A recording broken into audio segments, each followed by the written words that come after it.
Hi guys, എല്ലാവർക്കും mister loco ഗെയിമിങ്ങിന്റെ പുതിയൊരു വീഡിയോയിലേക്ക് സ്വാഗതം. അപ്പോൾ ഇന്നത്തെ കണ്ടന്റ് എന്താണെന്ന് വെച്ചാൽ എങ്ങനെ ക്ലോസ് റേഞ്ച് ഫൈറ്റ് നമുക്ക് കുറച്ചും കൂടി ഇമ്പ്രൂവ് ചെയ്യാനാണ്. ഓക്കെ, ക്ലോസ് റേഞ്ച് ഫൈറ്റിൽ നമ്മൾ ശ്രദ്ധിക്കേണ്ട ഒരു 2-3 കാര്യങ്ങൾ. ഈ ഒരു കാര്യങ്ങൾ നമുക്ക് കൃത്യമായിട്ട് ചെയ്യുന്നുണ്ടെങ്കിൽ എനിമിനെ നമുക്ക് കൺഫ്യൂസ്ഡ് ആക്കാൻ പറ്റും. എനിമിനെ കൺഫ്യൂസ്ഡ് ആക്കി കഴിഞ്ഞാൽ നമുക്ക് 1 vs 1 നല്ലപോലെ വിജയിക്കാൻ വേണ്ടി പറ്റും. ഓക്കെ, അപ്പോൾ വീഡിയോ ആദ്യമായിട്ടാണ് കാണുന്നുണ്ടെങ്കിൽ ചാനൽ ഒന്ന് സബ്സ്ക്രൈബ് വേണ്ടി മറക്കണ്ട കേട്ടോ. അപ്പോൾ നമുക്ക് നേരെ വീഡിയോയിലോട്ട് പോവാം. അപ്പോൾ ആദ്യം നമ്മൾ എന്താ ചെയ്യേണ്ടതെന്ന് വെച്ചാൽ എനിമി ഇപ്പൊ ഒരു മൂവിങ്ങിൽ നിന്നിട്ടാണ് നമ്മൾ അടിക്കാൻ ചേർക്കാം. ഇതുപോലെ നമ്മളെ ജോയിസ്റ്റിക്ക് മൂവ് ചെയ്തിട്ടാണ് നമ്മൾ അടിക്കുന്നുണ്ടെങ്കിൽ ഒരിക്കലും നമ്മൾ എനിമിയുടെ അതേ മൂവ്മെന്റ് ഒരിക്കലും ഇടാൻ പാടില്ല.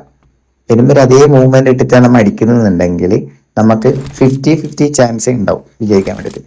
ഓക്കെ, എനിമിയും സെയിം മൂവ്മെന്റ് നമ്മയും സെയിം മൂവ്മെന്റിലാണെന്നുണ്ടെങ്കിൽ നമുക്ക് 50-50 ചാൻസ് വിജയിക്കാനുണ്ടാവും.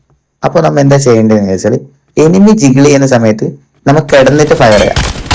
ഓക്കെ, എനിമി ഇപ്പൊ ഫുൾ ടൈം ജിഗിള്, ഇപ്പൊ നമ്മളെ മുമ്പിൽ വരുന്ന എനിമി ഇങ്ങനെ ജിഗിൾ ചെയ്തിട്ട് ഫയർ ചെയ്യുന്നുണ്ടെങ്കിൽ നമ്മൾ എപ്പോഴും കിടന്നിട്ട് ഫയർ ചെയ്യാം.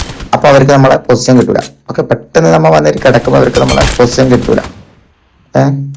അത് നമ്മൾ ഫസ്റ്റ് ഒന്നാമത്തെ കാര്യം ചിന്തിക്കാം.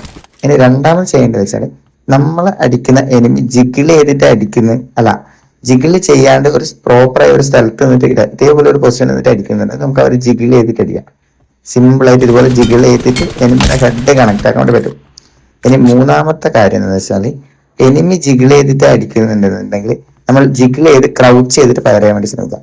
ഓക്കെ, ജിഗിൾ ചെയ്യുക, ക്രൗച്ച് ചെയ്യുക, ഫയർ ചെയ്യുക, ജിഗിൾ ചെയ്യുക, ക്രൗച്ച് ചെയ്യുക, ഫയർ ചെയ്യുക. സ്പീഡ് ക്ലിയർ ഇത് ചെയ്ത് കഴിഞ്ഞാൽ അവർക്ക് കൺഫ്യൂസ്ഡ് ആക്കാൻ പറ്റും.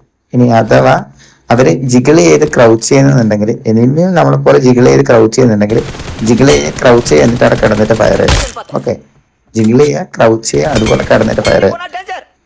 അപ്പോൾ എനിമീസ് കൂടുതൽ കൺഫ്യൂസ്ഡ് ആവും. ഓക്കെ, ഈ ഒരു ടിപ്പ് മാക്സിമം എല്ലാവരും യൂസ് ചെയ്ത് നോക്കാം. അപ്പോൾ ഇത് വർക്ക് ആവുന്നുണ്ടെങ്കിൽ നമ്മുടെ ചാനൽ ഒന്ന് സബ്സ്ക്രൈബ് ചെയ്യാൻ മറക്കണ്ട കേട്ടോ. അപ്പോൾ പുതിയൊരു വീഡിയോ ആയിട്ട് വീണ്ടും കാണാം. അതുവരേക്കും ബൈ.